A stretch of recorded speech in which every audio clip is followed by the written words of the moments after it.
കുത്ത് കൊല അങ്ങനെയുള്ള കാര്യങ്ങളൊക്കെ ഉള്ളൂ. ഇതാണെങ്കിൽ ഇന്നലെ പോലീസുകാര് പിള്ളേരെ 2 കിലോ കഞ്ചാവ് കൊടുത്തു. 10ാം ക്ലാസ്സിൽ പഠിക്കുന്ന പിള്ളേരെ 2 കിലോ കഞ്ചാവ് ഇന്നലെ കൈപ്പറ്റൂരിൽ നിന്ന് പൊട്ടി.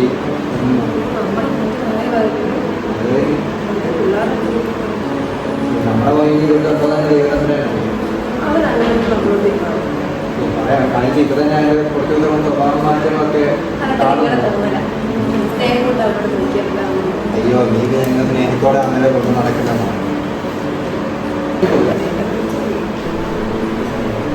അകത്ത് കൊടുത്തിട്ട് എനിക്കറിയാം നമ്മൾ കൂട്ടാൻ വേണ്ടി അറിയാം അധികം ഡ്രസ് വാങ്ങോണേ. അമ്മേ എനിക്ക് കുറച്ച് പൈസ വേണം. എനിക്ക് സാധനം മേടിക്കാനായിരുന്നു. അത് അത് ഒരു സാധനം പൈസ അത് തീർന്നു. ഞാൻ പറഞ്ഞില്ലേ എനിക്കൊരെണ്ണം മേടിക്കാനുണ്ടായിരുന്നു. ഇപ്പം എനിക്ക് അതിൻ്റെ ആവശ്യമുണ്ട്. 2000 രൂപ തന്നല്ലോ. അതിന് എത്ര തീരാൻ കിട്ടുമോ? 2000. അതിന് ഭയങ്കര വിലയാണ്, അത് കിട്ടത്തില്ല. അതുകൊണ്ടാണ് അച്ഛൻ മേടിച്ചു തരാം. ഞാൻ മേടിച്ചോളാം. അച്ഛൻ മേടിച്ചത് പറഞ്ഞില്ലേ? വേണ്ട, ഞാൻ മേടിച്ചോളാം. പൈസ തന്നു. പൈസ തരാൻ പറ്റത്തില്ലെന്ന് പറഞ്ഞില്ലേ? എനിക്ക് കിട്ടിയേ പറ്റണമെന്നല്ലേ പറഞ്ഞു. തരാൻ പറ്റത്തില്ല. എനിക്കത് കിട്ടിയേ പറ്റൂ. തരാൻ പറ്റില്ല പറഞ്ഞു. ഇത് ഞങ്ങളോട് ദേഷ്യപ്പെടുത്തേ. നിങ്ങളോടല്ലേ പറയാൻ എനിക്ക് കിട്ടിയേ പറ്റേ തുറന്നു. നിന്നോട് കാര്യം പറഞ്ഞില്ലേ? കാര്യം പറഞ്ഞാണെങ്കിൽ അച്ഛൻ തരും. ഞാൻ മേടിച്ചോളാം. കാര്യം എന്റെ കാര്യം പറയാൻ പറ്റത്തില്ല. ഇനി എന്താ വെച്ചാൽ ഞാൻ ചെയ്തത്? ചേച്ചി വഷളാക്കി വെച്ചേക്കോ. എനിക്ക് പൈസ കിട്ടി. ഇങ്ങനെ പറയിപ്പിക്കുന്നേ.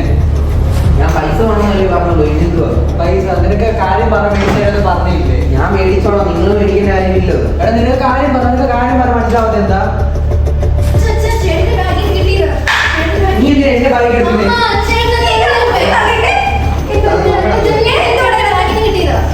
എന്റെ ബാഗ് നിങ്ങളുടെ കാര്യം എന്തുവാ? നിന്റെ ബാഗ് നോക്കാൻ പറ്റത്തില്ല.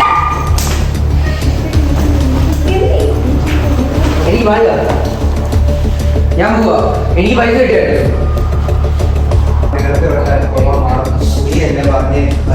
മാറ്റി വയ്ക്കും. ചേട്ടന്റെ ബാഗിൽ കവർ കിട്ടി, ഗ്രേ കളർ.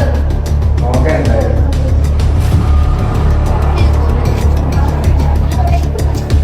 പോടാ. ഞാൻ സ്കൂളിൽ വരാം. കഴിച്ചിട്ട് പോകുന്നില്ല.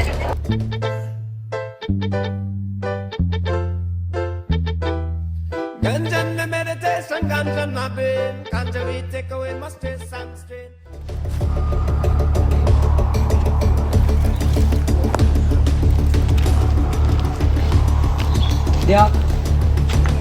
സാധനമുണ്ടോ? പൈസ ഉണ്ടോ? പൈസ എൻ്റെ കുറച്ചേ ഉള്ളൂ. എത്ര ഉണ്ടോ അതിന്റെ? എൻ്റെ 50 ഉള്ളൂ. 50 കൂടെ എങ്ങോട്ട് നടക്കത്തില്ല. എന്നോട് പറഞ്ഞില്ലോ. എനിക്ക് സാധനം കിട്ടിയാൽ പറ്റൂ. സാധനോ? സാധനം കിട്ടിയാൽ നിങ്ങൾ എത്ര ഉണ്ട് പൈസ?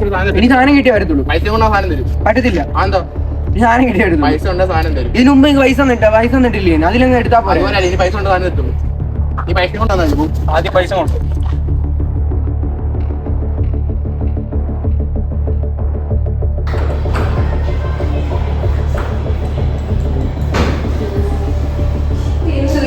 ഒന്നും വൃത്തിയാക്കിയിട്ടില്ല.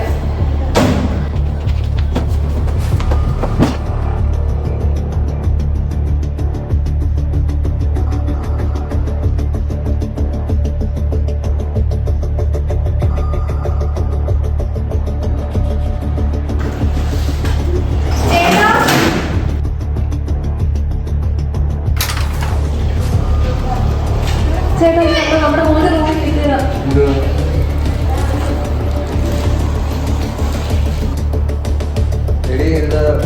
ലഹരി പോലെ സാധനം പോലെ സ്കൂളിൽ പോയിരുന്നല്ലേ പറഞ്ഞത്? എന്തായാലും അവന്റെ ആയിരിക്കത്തില്ല. എന്തായാലും നോക്കാം. സ്കൂളിൽ പോയെല്ലാം പറഞ്ഞത്. ടീച്ചറിനൊന്ന് വിളിച്ചു നോക്കും. ഇതെന്തായാലും ഇവിടെ ഇരിക്കട്ടെ. ഇത് ടീച്ചറിനോട് കാര്യം പറഞ്ഞു. ഇവിടെ ഒരാൾ സ്കൂളിൽ പോയിട്ടുണ്ട്, ഇവരെ ക്ലീൻ ചെയ്തത് ടീച്ചർ പറഞ്ഞു. ഹലോ ടീച്ചറെ, ഞാൻ അബിയുടെ അമ്മയായിരുന്നു വിളിക്കുന്നത്. അവൾ സ്കൂളിൽ വന്നിട്ടുണ്ടോന്ന് നോക്കാവോ? രാവിലെ സ്കൂളിലാന്ന് പറഞ്ഞ് ഇറങ്ങിയതാണ്. പക്ഷെ അവിടെ എത്തിയിട്ടുണ്ടെന്ന് ഞങ്ങൾക്കൊരു സംശയം. ഇന്നാന്ന് അവൻ്റെ റൂം സെർച്ച് ചെയ്തപ്പോൾ ഞങ്ങൾക്ക് എന്തോ ട്രങ്ക് പോയിട്ടൊരു സാധനം കിട്ടിയായിരുന്നു. അവന്റെ കൂട്ടുകാരന്മാരുടെ വല്ലതും ആയിരിക്കും. ടീച്ചർ അത് സ്കൂളിൽ അന്വേഷിക്കണേ, പെട്ടെന്ന് വിളിക്കണേ പറ്റും. ഞാനിന്ന് ക്ലാസ്സിലോട്ട് പോയിട്ടില്ല. ഞാൻ ക്ലാസ്സിലോട്ട് പോയിട്ട് വന്ന് പറയാം.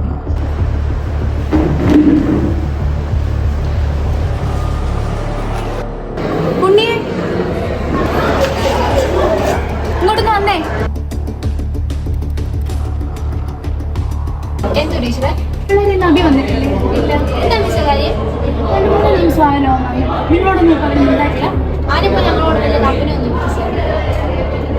ചിലപ്പോൾ അവൻ്റെ കൂട്ടുകെട്ടൊക്കെ സ്കൂൾ കഴിഞ്ഞാൽ വേറെ ആയിരിക്കും, ഞങ്ങൾക്കൊന്നും അറിയില്ല. ആ ശരി, ഞാൻ പിന്നെ ചോദിച്ചായിരുന്നു കാര്യം പറയാം. ഹലോ, അബിയുടെ അമ്മയല്ലേ? ഞാൻ ക്ലാസ് ടീച്ചറായിരുന്നേ. ഹലോ ടീച്ചറെ, ചോദിച്ചോ അവൻ ക്ലാസ്സിൽ വന്നിട്ടുണ്ടോ എന്ന് നോക്കിയായിരുന്നോ? ഞാനിപ്പോൾ ക്ലാസ്സിൽ ചെന്ന് അവരോടൊക്കെ ചോദിച്ചു. അപ്പോൾ അബി ഇന്ന് വന്നിട്ടില്ല എന്നാ പറയുന്നത്. വന്നിട്ടില്ല. അവൻ എവിടെ പോയതാന്ന് ഒരു വിവരമില്ല. അവൻ്റെ ഫോൺ എടുത്തിട്ടാണ് പോയത്, പക്ഷെ സ്വിച്ച് ഓഫാ. അവൻ്റെ പെരുമാറ്റം എങ്ങനെയാണെന്നൊക്കെ എന്ന് ചോദിച്ചായിരുന്നു ടീച്ചറെ. ഏതായാലും ഇപ്പോൾ അവൻ്റെ കുറച്ച് ദിവസമായിട്ടുള്ള പെരുമാറ്റമൊന്നും ശരിയല്ല, കൂട്ടുകെട്ടൊന്നും ശരിയല്ല. പിന്നെ ഇപ്പോൾ പഴയ ഫ്രണ്ട്സായിട്ടൊന്നും അല്ല അവൻ്റെ കമ്പനി. അതുകൊണ്ട് അവൻ എന്തൊക്കെയോ മാറ്റങ്ങളൊക്കെ ഉണ്ട്. പഠിത്തത്തിലൊന്നും ശ്രദ്ധിക്കുന്നില്ല. ഫുൾ ആബ്സെൻറ്റ് മൈൻഡായിട്ട് അവനിരിക്കുന്നത്. നല്ലൊരു കാര്യം ചെയ്തൊരു നിങ്ങൾ കൗൺസിലറിനെ കാണിക്കുന്നത് നല്ലതായിരിക്കും. അത്രയ്ക്ക് പ്രശ്നമൊന്നുമില്ല, പേടിക്കാൻ മാത്രമൊന്നുമില്ല. എന്നാലും ഒന്ന് കാണിക്കുന്നത് നല്ലതായിരിക്കും. ഓക്കെ ടീച്ചറെ, ഞാൻ ഹസ്ബൻഡിനോടൊന്ന് പറഞ്ഞിട്ട് കാണിക്കുന്നതിനനുസരിച്ച് ചെയ്യും.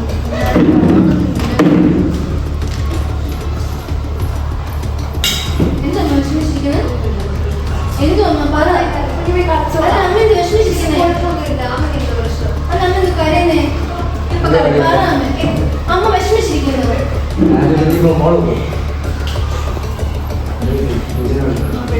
സ്കൂളിൽ ചെന്നില്ല. അറിയത്തില്ല, ഞാൻ വിളിച്ചായിരുന്നു. അവൻ്റെ ഫോണിലോ സ്വിച്ച് ഓഫ്? ടീച്ചർ എന്താ പറയുന്നത്?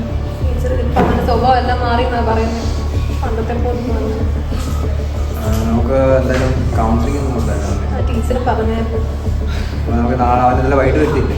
വൈകിട്ട് വരുമ്പോൾ പിറ്റേ ദിവസം എൻ്റെ ആരോ വിളിച്ചുകൊണ്ട് കൗൺസിലിംഗ് ചെയ്യുന്നുണ്ട്.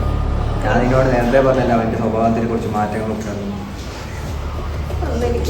ഒന്നും തോന്നി. നീ കരയാതെ ആ റൂമിൽ കണക്കുണ്ടല്ലോ വിളിക്കാൻ. അബിയേ, അബി എന്താ ഇങ്ങോട്ട് വന്നേ. എനിക്കിപ്പോ വരാൻ പറ്റുന്നില്ല. അവിടെ അമ്മ വന്നേടാ, കാര്യം പറയാനാ. പറ്റത്തില്ല. വാ മോനെ. എന്തിനാ? വാ പറയാം. എന്തിനാ വിളിച്ചേ? മോനെ നമുക്ക് ഒരിടം പോകണം. മോനെ ഒരു ആവശ്യമുള്ള കാര്യത്തിന്. പറ്റത്തില്ല, എനിക്ക് റൂമിൽ പോകണം. ഒരു 10 മിനിറ്റ് 10 മിനിറ്റ് തിരിച്ചു വരാം. വാ.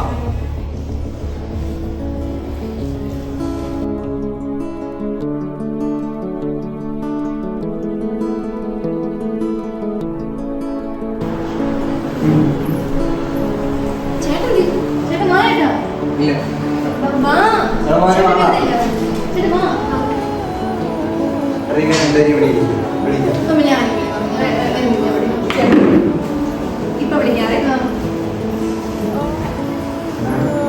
ചേട്ടൻ എന്തിനാണ് വന്നേ? എനിക്കെടുത്തില്ല. എന്ത് ചേട്ടൻ ഇങ്ങനെ മുങ്ങിരിക്കുന്നേ? അടങ്ങി. എന്തുവാ എന്തെങ്കിലും പറ. അടങ്ങിയിരിക്കും.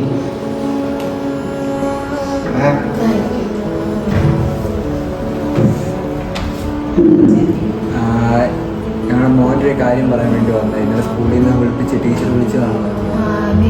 ആ അബിയുടെ ഈ ഇടയ്ക്കാണെങ്കിൽ അവൻ്റെ സ്വഭാവത്തെ കുറിച്ച് മാറ്റങ്ങളൊക്കെ ഉണ്ടായിരുന്നു. ഈ സ്കൂളൊക്കെ വിളിച്ചപ്പോൾ മോശമായിട്ടുള്ള അഭിപ്രായങ്ങളൊക്കെ കേൾക്കുന്നു. പഠിക്കുന്നതൊന്നുമില്ല. ഇനി ഈ ഇടയ്ക്ക് ഇവളാണെങ്കിൽ റൂം ക്ലീൻ ചെയ്യാൻ കയറിയപ്പോൾ ലഹരി പോലുള്ള സംഭവം കിട്ടിയായിരുന്നു. അതുപോലെ ടീച്ചറെ വിളിച്ച് കാര്യം പറഞ്ഞു. അന്നാണ് ഞാൻ സ്കൂളിലും പോയിട്ടില്ല. പിന്നെ ഇതിനാണെങ്കിൽ ടീച്ചറും പറഞ്ഞു കൗൺസിലിങ്ങിന് കൊണ്ടുപോകാനാണ്. അപ്പോൾ അതിന് വേണ്ടിയിട്ട് വന്നത്. വന്നിട്ടുണ്ട്. ഇതിപ്പോ എത്ര നാളായിട്ട് എങ്ങനെ? കുറച്ച് നാൾ കൊണ്ടുണ്ട്. 1 മാസം. അതിന് മുന്നേ അവൻ എങ്ങനെയായിരുന്നു? നല്ല സ്വഭാവമായിരുന്നു. എല്ലാവരോടും ഇടപെടുന്ന സ്വഭാവത്തിൽ ഇപ്പോൾ റൂമിൽ കയറി കാണിച്ചിരിക്കുക. അപ്പോൾ ഈ ഇടയ്ക്ക് തന്നെ ഞങ്ങളോട് തന്നെ ദേഷ്യപ്പെടുകയും കുറച്ച് നാളോട് പൈസ ഒക്കെ ചോദിക്കുകയും കൊടുക്കാറുണ്ട്. അപ്പോൾ ഈ ഇടയ്ക്ക് പൈസ ചോദിച്ചപ്പോൾ കൊടുക്കാതിരുന്നപ്പോൾ ദേഷ്യപ്പെട്ട് പോവുകയും ഒക്കെ പറഞ്ഞു. അപ്പം അവന് ചീത്ത കൂട്ടിട്ടുണ്ട് അങ്ങനെ വല്ല അറിവുണ്ടായിരുന്നോ? ഈ കൂട്ടുകെട്ട് നോക്കുമ്പോൾ ഇച്ചിരി മോശമായിട്ടുള്ള കൂട്ടുകെട്ടാണ്. ടീച്ചറിനൊക്കെ അവൻ്റെ ഇപ്പോഴത്തെ കൂട്ടുകാരോട് ചോദിച്ചപ്പോഴും നേരത്തെ വരുന്നു പോകുന്നു. ഒരു കാര്യം ചെയ്യുമ്പോൾ ചേട്ടനെ വിളിച്ചിട്ട് വാ. നിങ്ങൾ വിഷമിക്കണം, ഞാൻ ഒറ്റയ്ക്ക് ഇരുന്ന് സംസാരിച്ച് നമുക്ക് നോക്കാം. ഒറ്റയ്ക്ക് സംസാരിക്കാം, നമുക്ക് അതിന് നോക്കാം. അമ്മ വിളിക്കുന്നു, നീ വിട്ടേ. മോനെ ഇരിക്കുക. ഒരു കാര്യം ചെയ്യും, ഞങ്ങൾ പുറത്തോട്ട് നിന്ന് ഞങ്ങൾ ഒറ്റയ്ക്ക് സംസാരിക്കാം.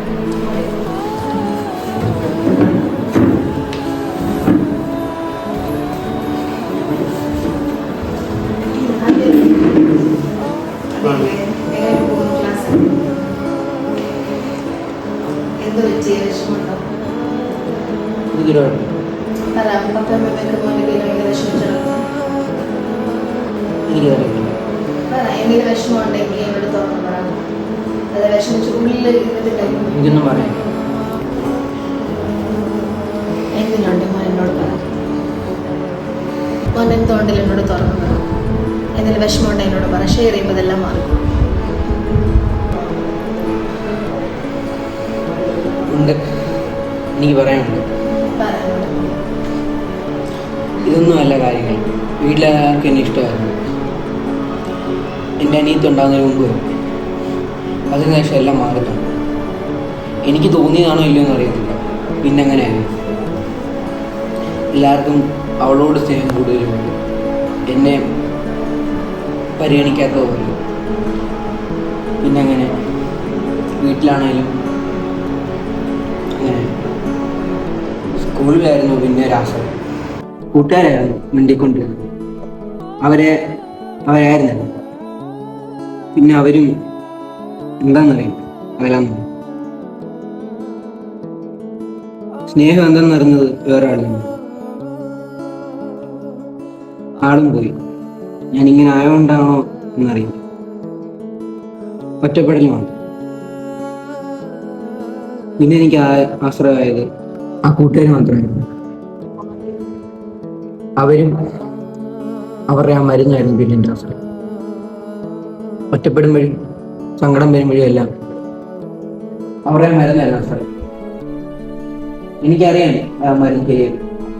ഞാൻ തന്നെ മാറ്റാൻ നോക്കി, അതിന് കഴിയുന്നില്ല. ആ മരുന്നില്ല എനിക്ക് പറ്റുന്നില്ല. ഞാൻ കാരണം വീട്ടുകാർക്കും എല്ലാവർക്കും ബുദ്ധിമുട്ടാണ്. എനിക്കറിയത്തില്ല നീ എന്ത് ചെയ്യുന്നു. വിഷമിക്കണ്ട. അമ്മയ്ക്ക് അങ്ങനെ വല്ല ആഗ്രഹം ഉണ്ടെങ്കിൽ മോനെ മാറ്റാൻ പറ്റുന്നേ ഉള്ളൂ. മോനത് വിഷമിക്കൊന്നുമില്ല. അപ്പയും അമ്മയും ഞങ്ങളെല്ലാവരും കൂടെ. ഓക്കെ, അപ്പൊ ഞാൻ പപ്പയും അമ്മയൊക്കെ വിളിക്കാം. റിലാക്സ് അല്ലേ? ഒരു കാര്യം അപ്പ നമുക്ക് ഒരു ദിവസം സംസാരിക്കാം. അബിയുടെ അച്ഛനും ഒന്നും അകത്തോട്ട് വരണേ.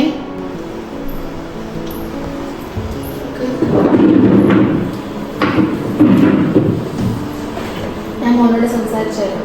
മോന് കുറേ വിഷമങ്ങളൊക്കെ ഉണ്ട്. അതിപ്പം കുറച്ച് മാറിയിട്ടുണ്ട്. അവൻ്റെ മൈൻഡൊക്കെ ഇപ്പം മാറി വരുന്നുണ്ട്. നിങ്ങൾ പണ്ടത്തെ പോലെ അവനോട് എല്ലാം ഷെയർ ചെയ്യുകയും പണ്ടത്തെ അതിലോട് തിരിച്ച് കൊണ്ടുപോകാതിരിക്കാൻ നിങ്ങൾ ശ്രമിക്കണം. മോനെ നീ എന്ത് വിഷമം ഉണ്ടെന്ന് ഞങ്ങളോട് പറയണം. ഞങ്ങളെല്ലാം കേൾക്കത്തില്ലേ? എന്ത് വിഷമിക്കത്തില്ല. ഇടിയെ സംബന്ധിച്ചോളം അവന് എന്ത് സംഭവിച്ചാൽ ഓരോ അച്ഛനോട് അമ്മയോട് പറയാം. അവൻ ഓപ്പണായിട്ട് എന്ത് വേണമെങ്കിലും പറയാം. മക്കളെ സ്നേഹിക്കുകയും ലാളിക്കുകയും വേണം, പക്ഷേ ഒന്നും അമിതമാകരുത്. അതിൻ്റെ അനന്തര ഫലമാണ് നമ്മൾ ഈ സ്കിറ്റിലൂടെ കണ്ടത്.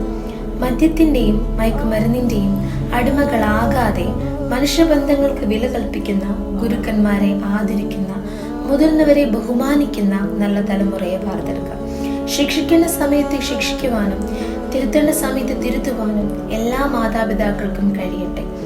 മാതാപിതാക്കളുടെ കരയില്ലാത്ത സ്നേഹവും ഗുരുക്കന്മാരുടെ കരുതലും ഓരോ കുഞ്ഞുങ്ങൾക്കും ഒരു ലഹരിയായി തീരട്ടെ എന്ന് ആശംസിക്കുന്നു.